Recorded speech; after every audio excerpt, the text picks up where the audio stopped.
Good afternoon. Welcome to what proves to be one of the most interesting sessions in KLF 2017. I, as a student of literature, grew up on a staple diet of Shashi Tharoor. I've been teaching him, I've also been reading him for a long time. We have celebrated 25 years of the great Indian novel. In a sense, it radically revolutionized the way we thought of our mythology. I think Shashi Tharoor has made significant contributions to the genre of writing that we call Indian writing in English. Seminal contributions. Today, along with Shashi Tharoor, we also have Kanishk Tharoor.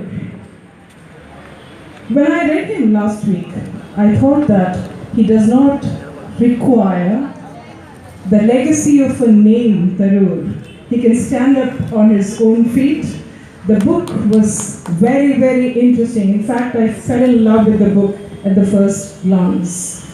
I remember more than 2 decades back, I fell in love with the great Indian novel. And today, I have the fortune of falling in love again with the Swimmer Among the Stars.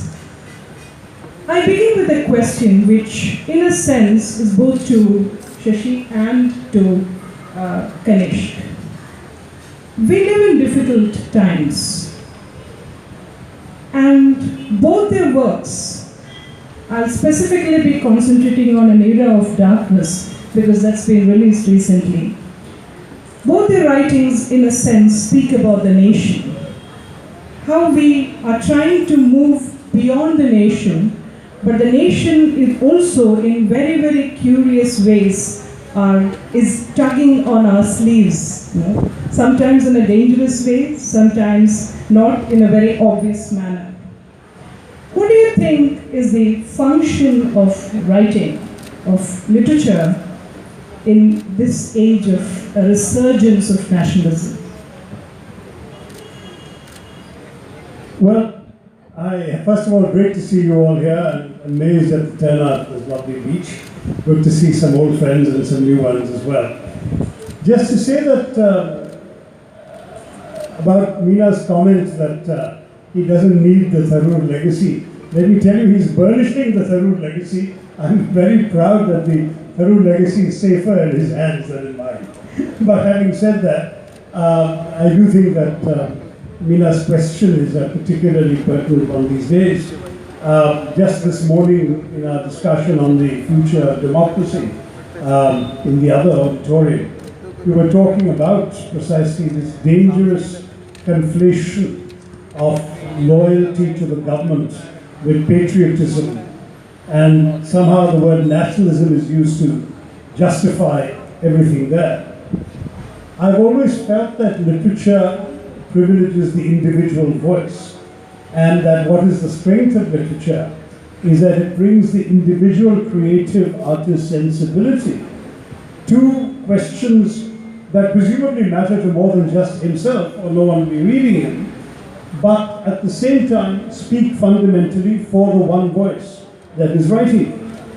So because literature privileges the individual voice, it has very often been a far better instrument of subversion than of nationalism. Think of the role of literature in pretty much any tyrannical society that you can imagine, any autocracy. And the writers who have survived, who have won admiration, have invariably been the dissenters, the subversives, the ones challenging the order. There's a famous old metaphor of the writer as the parrot in the cage that used to be sent down the mine shafts in the old days to see if there was enough oxygen down below for the miners to breathe. The writer serves that function, because if the parrot can't breathe and dies, and the cage comes up and the parrot is either gasping for air or has perished, then people know the mine is not safe. And if the writer is gasping or choking or unable to breathe, or worse still, is persecuted, jailed, hanged, and so on, then you know there is something radically wrong with the society. So that in many ways, literature serves that purpose. Of course, literature has been used by some to advocate a certain uniform notion of nationalism. But to my mind, that kind of literature very rarely endures. Now, the only footnote I would add, Meena, is I'm not talking about my own book, which is not a work of literature. My newest book, An Era of Darkness, is a non-fiction book, but rather about things like the Great Indian Novel or my early attempts at fiction, in which I was very conscious of the fact that while presuming to tell a national story, I was doing it very much in a singular voice. And I would always tell people I'm telling an Indian story, that there are other Indian stories and other Indians to tell them. How would you like to respond to that? Well, first of all, let me say it's a pleasure to be here. This is my first trip to Calicut, and my wife is here with me, and we're both already falling in love with the city. And we're really glad to have such a wonderful audience here. And I can't really think of a better place to talk about books and about the world and nationalism than with the breeze from the Arabian Sea coming into this tent, which has brought with it all sorts of other influences and trade and religions from around the world. And you asked a question about, in the age of resurgent nationalism, what is the function of literature?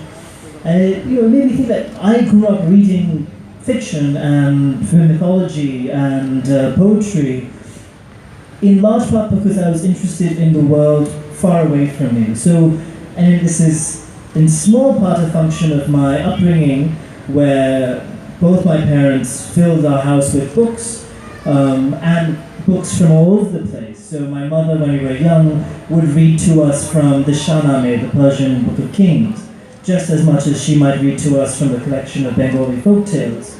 For me growing up, I really did feel that part of the function of reading was journeying to other places. I read not to see myself reflected in the fiction or the mythology or the epic or whatever that I was reading. I wanted to learn about other places. And I don't think that's necessarily the only way to think about literature. A lot of people write to explore the self, to excavate the sense of the nation. But for me, it was really always a journey elsewhere. And in my writing of fiction, I think I've also tried to channel that interest. That, the point for me of reading and for writing is engaging worlds sort of away from me and often outside the bounds of the nation. It's interesting, Kanishk, that you mentioned that, because when I read your book, this is the feel I got, that here is a flaneur. He's a loiterer of the world, and I think all global spaces and even interstellar spaces are yours, Kanishk. But what is very interesting about your writing is, you are still very rooted in the national, right? You don't want to float free of the national. While Kanishka's writing, in a sense, is post-national. Would you like to respond to that? You're totally correct, because I think Kanishk is in fact writing very much a 21st century sensibility. His books, if you look at the short stories in Somewhere Among the Stars, there's one set in a medieval Central Asian kingdom unnamed, just before it's invaded by the barbarians. If you read another story, it's the United Nations meeting in space, because the world is drowning in global warming. A third story is clearly set in the present day, about refugees fleeing an unnamed Middle Eastern country and taking refuge in an unnamed Scandinavian country. Now, each of these show that the author is transcending the concerns of time, of space, of geography, and of allegiance, except perhaps the allegiance that he has to the written word and to the word as an instrument of conveying something very valuable about the human condition. Whereas in my case, I have written almost entirely and exclusively about India. It may have partially been driven by the fact, I say partially because you're making me think consciously about something I didn't think consciously about at the time, but it may have partially been driven by the fact that I was already working for the United Nations from the age of 22. I was in a situation where I could take the world for granted, but I didn't want to lose my own country. And so writing and reading became a way of scratching the itch that was India in my psyche. And as a result, my books became very much an exploration of the forces that have made India and nearly unmade it, whether in my fiction or my non-fiction. I was keeping on looking at different aspects of Indian experience and Indian life. To my mind, I certainly no apology to make for that, because that was what mattered to me. But to my mind, the question of whether I was doing it in a sort of different spirit from Kanishk almost doesn't apply. No, I mean, it's just that for me, this was what I wanted to write about. I was away from it. I cared about it. I kept up passionately, almost obsessively, with what was going on in India. And so that was what I chose to write about. It's interesting you mentioned that, because Kanishk told me that he still is Indian. His passport is, he still has an Indian passport. So how do you respond to that, that description of you as a flaneur of the world? I don't think this mic is on. I don't think that's entirely inaccurate a description. Again, my own life experience, I don't take as representative of a wider sort of social phenomenon. I don't think I'm indicative of some kind of historical, geopolitical change or anything. It was quite specific. We grew up in a UN-related family in New York City. And that we went to a UN school. And that gave us the freedom, especially because we were surrounded by others who were like that, to feel comfortably belonging in New York without feeling anxious or uncertain about our own identities. I never had the experience of that dislocation of diaspora, of worrying that, oh, am I Indian, am I American, am I neither? It felt comfortable for us to think that we were Indians living in New York. And part of that function is that I think I have a twin brother, Ishan. Both Ishan and I were raised in such a way that we could switch frames of reference pretty easily. So, we were schooled in Indian history and politics and culture. So when we traveled to India, we didn't feel dislocated there. And we just switched into a different frame of reference. And maybe that's a little bit, I also feel I can do that for a few other places because of my own studies and travels. And maybe that's a little bit in what you see in terms of my loitering around the world. I suppose I don't necessarily, when I go somewhere else or I think about another place, I'm not interested in its foreignness, so to speak. I feel like I can switch into its own context. So I think one of the things I was trying to achieve with this book of short stories, in part because this is how my imagination works, is that for anybody reading in English, or as it were in Malayalam now, there's a Malayalam edition, there will soon be a French edition, that it's not written for a particular national audience. So I think anybody who reads these stories will be as disoriented and as familiar with the themes they're writing. And that's a tricky thing to do. I think most writers of fiction often have a sense of a clearly demarcated national audience.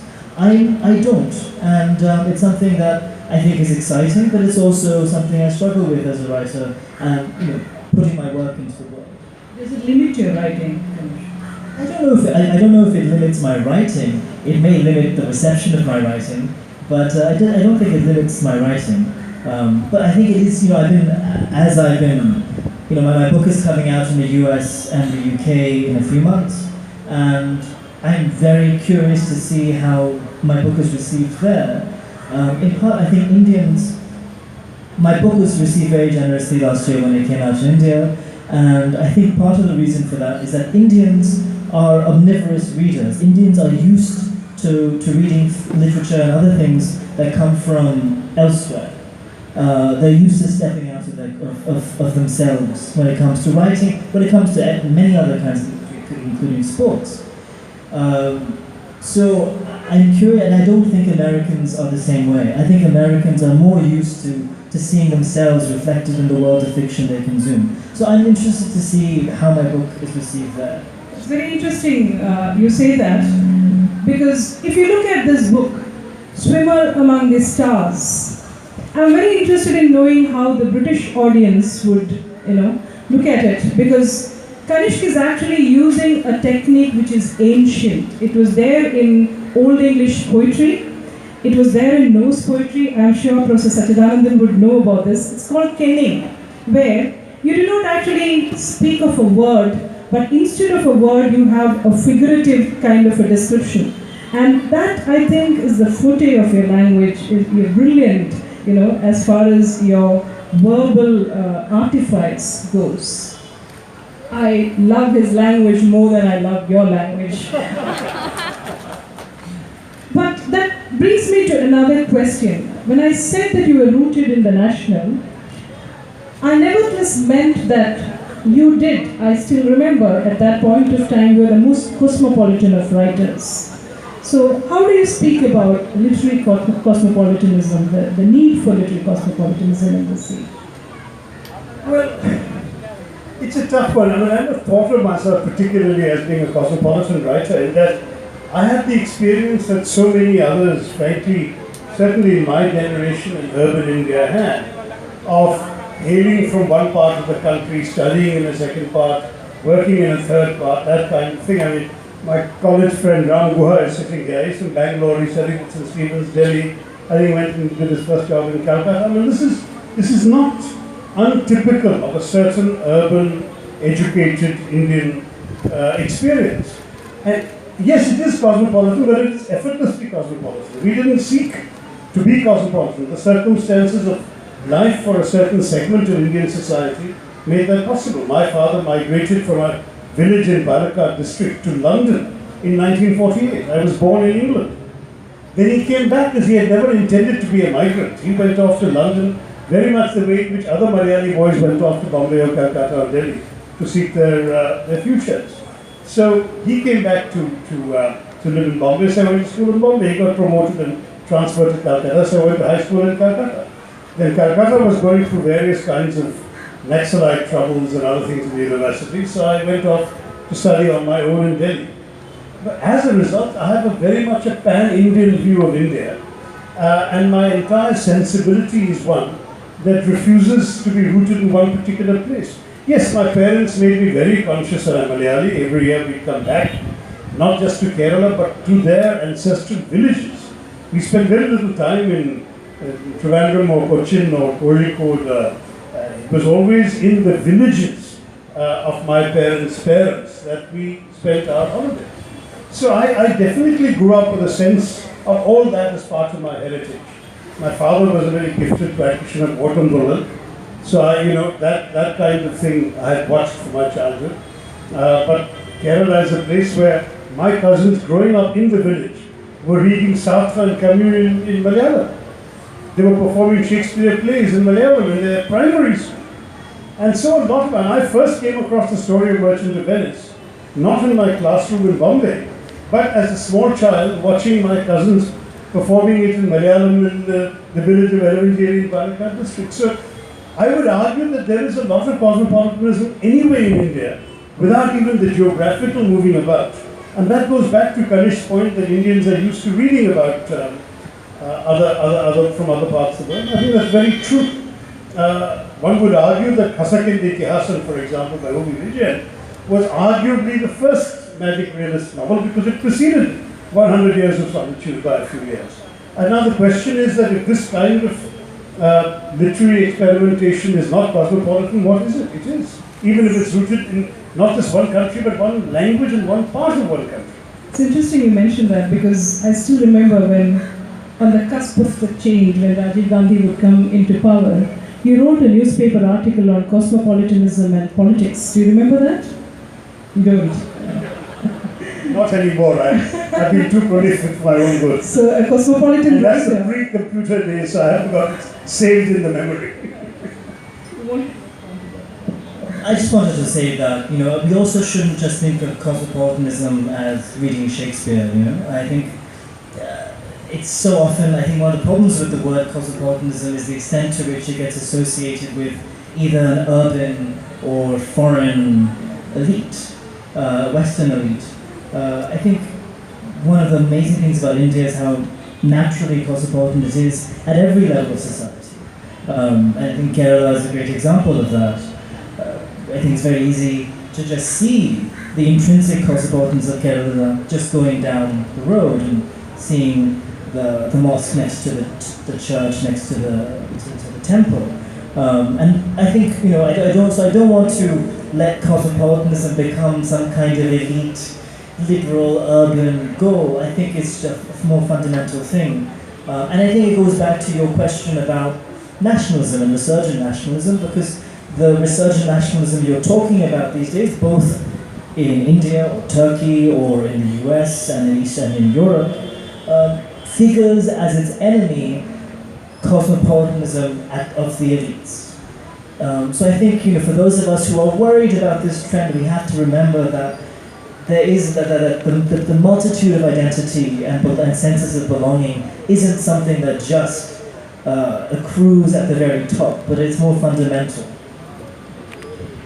In 1989, when the great Indian novel was published, in a sense it launched 1,000 irreverences into Indian writing and Indian reading of literatures. It dislodged the grand narrative of mythology that we'd often thought about. But an era of darkness, 2016,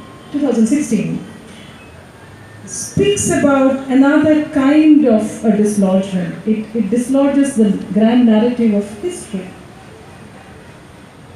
When did you begin working on that? How did that idea come to you?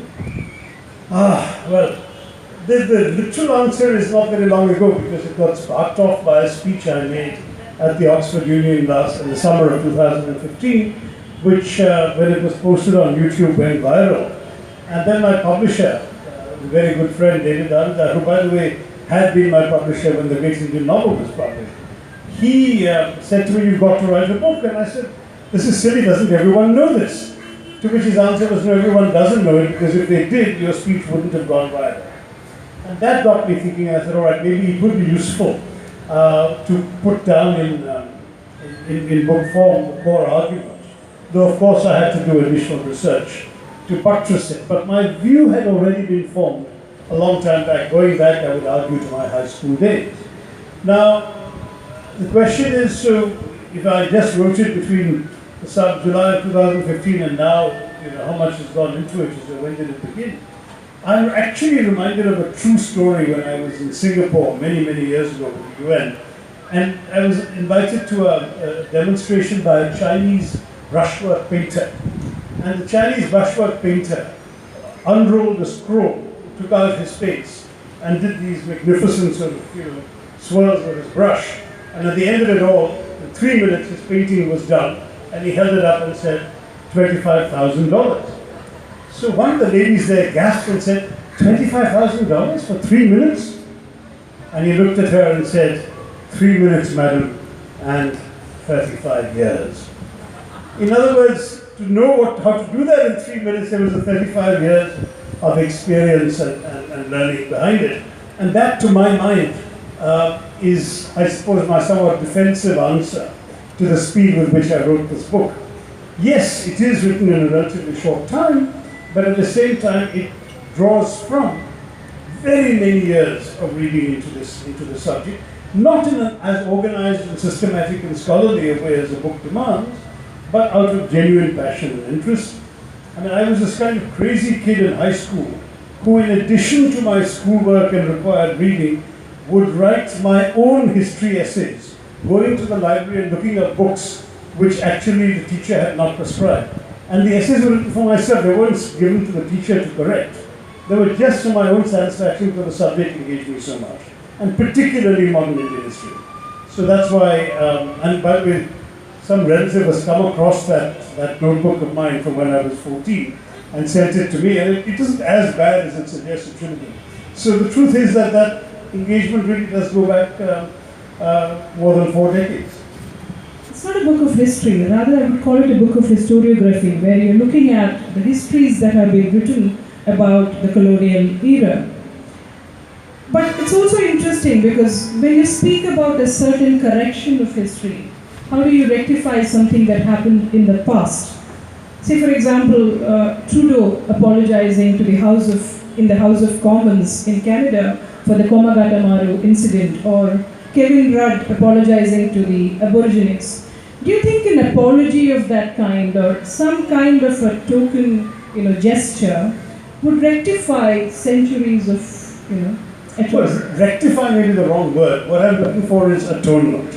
Because the truth is that this debate was about reparations, and I only got into it because that was the topic assigned. I don't really believe very much in the feasibility of reparations, because I think even trying to quantify the enormous damage done by 200 years of British rule would be a futile exercise. Any payable sum would not be credible, and any credible sum would not be payable. So why get into what is a fit for reparations? But atonement can come in a very different way, and that is through the actual process of acknowledging to themselves a wrong done. Right now there is a very convenient historical amnesia in Britain. The week my book came out, a Pakistani journalist whom I don't know wrote an article in The Guardian talking about how she had raised 2 children in the best public school, which, as you know, is a private school in London, Westminster. They had majored in history and they had not learned a line of colonial history. The British prefer to brush all this under the carpet. So London is full of magnificent buildings, but who paid for them is essentially concealed from the people.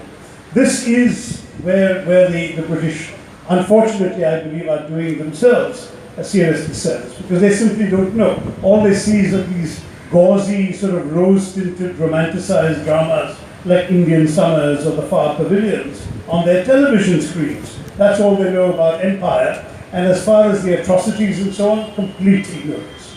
So I feel an apology would go a long way. I feel that you look back at Willy Brandt, who was the Social Democratic Chancellor of Germany in the early 1970s, sinking to his knees at the Warsaw Ghetto and apologizing to the Polish people for the atrocities of the Nazis. Now, he's a social democrat. He's completely free of any taint of what the Nazis had done. In fact, social democrats like him were persecuted by the Nazis. But as head of the German government, he felt it was necessary to convey that sense of regret on behalf of his people. Similarly, you mentioned the Trudeau example.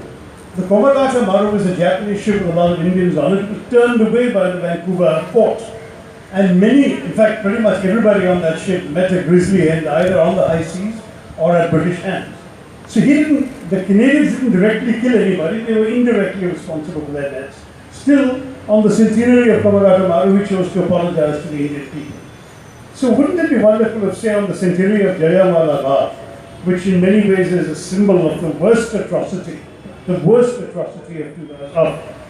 British Raj, that you could actually have a member of the royal family or a member of the government, ideally the Prime Minister, coming to Jallianwala Bagh and sinking to their knees and begging forgiveness from the Indian people. It would be, I think, at the very least cleansing, and perhaps it would oblige the British people to look into themselves and ask what it was they had done that requires this atonement. But Kanishk, I'm going to accuse him of something now. If I say that there's a reverse kind of a racism in your book, would you agree with me there? Because, see, for example, one of my favorite books is The Heart of Darkness. You also speak of another kind of darkness. The Heart of Darkness speaks about the brutalization of Africa. And people like Chinua Achebe, for example, have accused Conrad of being a racist. So, in your book, if I see strands of a reverse racism, do you agree with me there? Not at all, because racism is too glib and simple a word to describe what we're doing in response to what they did. I mean, I mentioned Jallianwala Bagh, and let's just take it. You've got a large number of innocent men, women and children gathering to commemorate Baisakhi in a garden. Now, they don't know that Section 144 has been declared. They don't know they're not supposed to be in groups of more than 5. It's Baisakhi Day, for God's sake, so they come. And this fellow Dyer opens fire without a single warning, without any order to disperse, without even a warning shot fired in the air. He orders his troops to fire directly into the bodies, and he positions them near the only gate of the bar, so that as they come, he says they were easier targets. He actually said that. Practically no bullet was quote unquote wasted. Hundreds of people were killed. There's some unnecessary dispute about the numbers. Hundreds more grotesquely wounded. Many were children. It was just really criminal. Then what does he do? He prohibits any access to the wounded, the dead and the dying for 24 hours. There were people who died after the massacre because they could not be tended to, not even water could be given. They're mourning piteously, and the gate is shut and Indians are not allowed to go in. Indians are made to crawl on their bellies in a neighboring street, and if they so much as raise their heads, they're bashed with staves, with lathis. Then you end up in a situation where for a month afterwards, every day, every able-bodied young man from the age of 12 or 13 upwards is made to come and assemble the public square, stripped and humiliated. After all of this, the British actually had the gall to raise funds to reward Dyer for what he had done. The equivalent of £250,000 in today's money. And Rudyard Kipling, that flatulent voice of imperialism, hailed him as the man who saved India. Now, to my mind, this completely encapsulates everything that was wrong. It was the brutality, the viciousness, the complete lack of respect for Indian lives, the dehumanization of the subject people, the oppression and mistreatment, the gratuitous cruelty, and then on top of that, the vindication, self-congratulation, and celebration of the wrong that had been done. Now, asking someone to come and say a simple sorry is not the reverse of that. I would like to bring in Kanishk here because the stories in your collection in some ways is an answer to many of the questions that he is raising in an era of darkness. Because I would say that looking back today, India was not conquered by brute force. India was also conquered by a language. India was conquered by the English language, and the legacies continue, the legacies of atrocities and things like that. In a sense, all three of us, and not exempting myself, all three of us form the latest, entrance into that kind of a legacy. You have a story in your collection which is titled Swimmer Among the Stars, which talks about the last speaker of a language. And you begin with a rule, right? Do you remember the rule? That the last speaker of a language doesn't speak it. Doesn't speak it. The last speaker of a language never speaks the language. The last speaker speaks some other language. So how do you respond to the question that I raised? Well, yeah, so we were raised my brother and I were raised in a very anti-imperial household, so to speak. I think many of the arguments in my father's book, whether or not as specifically as he lays them out, were always there in our household, around the dining table, in conversations. And I have to say, curiously, growing up in New York, one of the ways I most intensely felt my Indianness, actually, was encountering the level of ignorance about the history of empire and colonialism that many in the West have. And often I would feel in many ways that I belonged to a world that the dominant narrative didn't include. And that's one of the many great contributions of my father's book, is a wonderful synthesis of a narrative that I think not only Indians should know, but people elsewhere should know. So this is to say that I have always been interested in what's suppressed or what's excluded from the dominant narrative. And I think many of my stories, and not just the one you mentioned in the collection, are responding to that, are curious about the sort of nooks and crannies in history that we don't often think about. Now, the story you mentioned, the title story, Swimmer Among the Stars, is it's about an interview between anthropologists and the supposed last speaker of a language. It's a subject that, I think as somebody who reads and writes and unfortunately also thinks in English, it behooves us to think about. We live in an unprecedented era of language extinction. 50% of the world's languages have died in the last century. And more are set to die soon. And so as somebody who is a representative of this linguistic empire riding roughshod over the world, I did feel it was incumbent upon me to look into this. It's also, to be more precise, it's a question that has interested me in part because the city I live in, New York City, over 800 languages are spoken just in New York City. And many of those languages are in fact endangered languages. That is to say, they're no longer spoken in places like Kenya or Bangladesh or Indonesia, but are still spoken in the suburbs of New York City or Queens and other parts of the area. And so there are anthropologists gathering the remnants of these languages in New York, because if they went into the field, so to speak, in these other countries, they would not find them there. And so I have a friend who's involved in this work, and as a result, I got interested in the question of language extinction, and read a lot about it and did some work on it, and that story came out of that interest. I think it's one of the best stories in this collection, and especially relevant to Malayalis today, because at a time when we are agonizing over the death of our language, the almost imminent death sometime in the future, Kanishk has written a story about the last speaker of a language, an old lady, who was the last speaker, and a lot of scientists and anthropologists and ethnographers are there to record her speech, but she hardly can speak much because she's not speaking the language on a regular basis. Right? I hope though a festival like this has proved to you that Malayalam is not at all a dying language, and it's not at all endangered. For Malayalis to worry about the extinction of their language seems to be utterly paradoxical, because if anything, Malayalam is very much stronger today than it was just a generation ago in terms of every, you look at the proliferation of books, of publishing houses, of literature, of newspapers, of television channels. I mean, come on, I find Malayalam is extremely healthy. In fact, in some ways, the creation of linguistic states has jeopardized other languages in Kerala. I think that English is far more jeopardized in Kerala.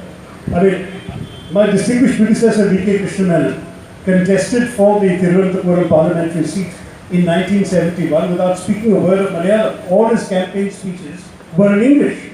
If he were alive today and he tried that, he'd lose his deposit, right? It is impossible in Kerala to function today without being absolutely able to hold your own in Malayalam. And in fact, for most people in Kerala, you often don't encounter any other language, which is one of the reasons why it's good that some of you are being forced to hear this conversation in English, because the honest truth is that you don't normally necessarily feel that you need to hear English at all in the course of a normal day. To my mind, it seems to me that our languages have never been stronger and safer. But these are the dominant languages in each state. There are the smaller tribal languages and so on which are dying out. There is an Indian scholar who's been studying all this, and I think between censuses, we have lost over 200 languages in India between the last census and the 2011 census. So it's really quite alarming. Poets like Professor Sachidanandan have, been constantly anxious about that. The very famous poem of his titled Vikka, where you're stammering because you're not used to the language. So at some point we're always paranoid that we would stammer if we don't really own our language. To come back to your book, Kanishk, why the short story? Well, I have to confess that I don't have any particular ideological allegiance to the short story as a form. I'm working on a novel now. These short stories were written over a period of time, some when I was even a teenager, so they were experiments. But at the same time, I do think that the short story as a form allows a kind of adventurousness that is less sustainable, not impossible, but less sustainable in the novel.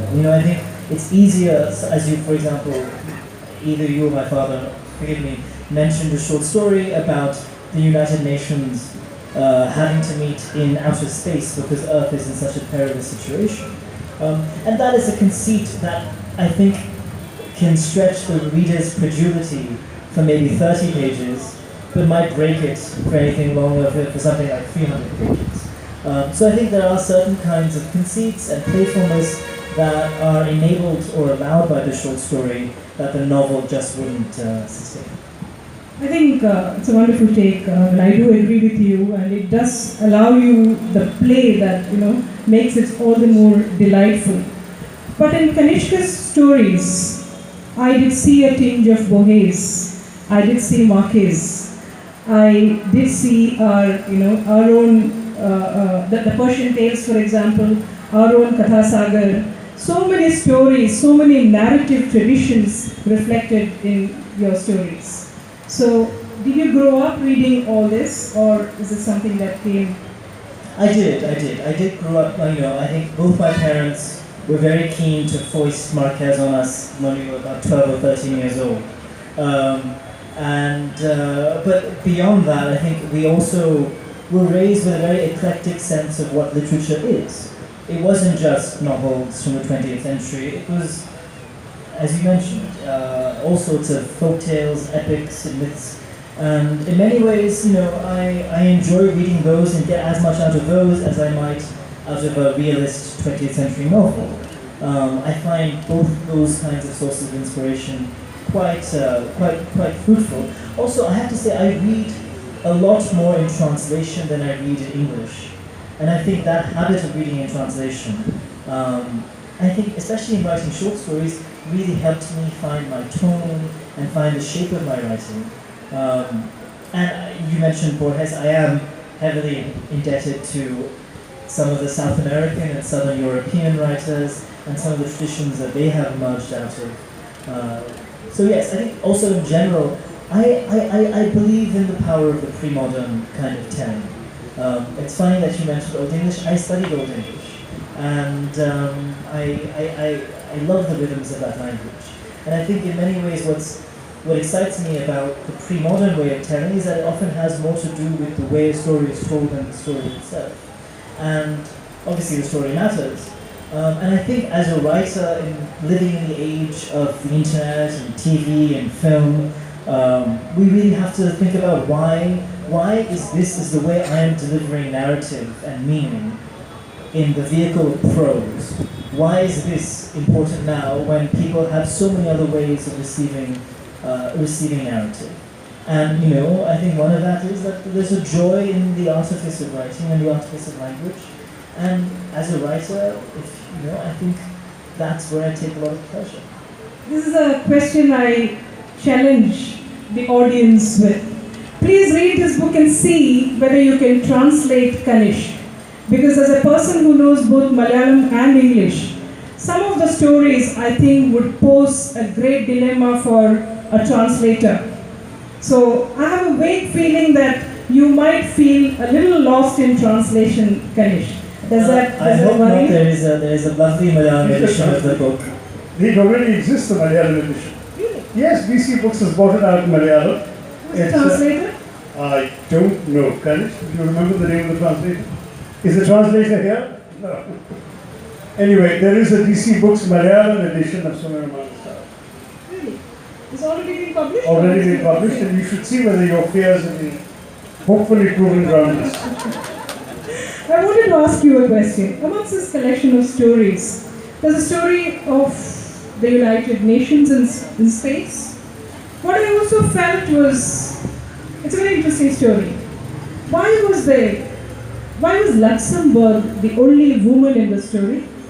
I have no idea. In fact, Kanishk had his own idiosyncratic decisions for which characters to do what. And, in my pedantic diplomatic way, when he sent me the manuscript, I made some silly comments like, Japan wouldn't do that, or Liechtenstein wouldn't do that, or whatever. And he cheerfully ignored them all and did his own thing. You'd have to ask him all. All the countries of the world are men. Luxembourg is the only country which is a woman. I was shocked by that. There are, to be fair, there are a few other women in the story. Botswana is a woman, and Panama is a woman as well. Generally, there are fewer female ambassadors than us. I remember when Madeleine Albright was ambassador to the UN, she used to have a lunch group of 8, because of 192 countries, there were only 8 women ambassadors. So he wasn't totally off in skewing the balance, to be realistic. But on translation, I should tell you one very interesting experience I had is that my novel, The Great Indian Novel, when it came out, as you know, the title was not only a play on the whole idea of the great Indian novel, or the great American novel, all those conceits that exist in literature. It was also because the novel reinvents the Mahabharata as a satirical tale of 20th century India. Maha being great and Bharata being India, the Great Indian Novel was an allusion to Mahabharata. Now obviously in all the translations into Western languages that was completely lost. Because in English you could say the Great Indian Novel, it was both the Great Indian Novel and the novel of Great India if you want. Whereas in French or Spanish or whatever, it was a literal translation with the great modifying India, that was that. In Malayalam, I thought they did a very clever translation of the title. And they called it Mahabharata Katha, with Bharata in brackets. Mahabharata Katha, which I thought was incredibly clever because they conveyed simultaneously. There is not a literal translation of Mahabharata, otherwise there is this funny bracket, why is there Katha at the end, and the way in which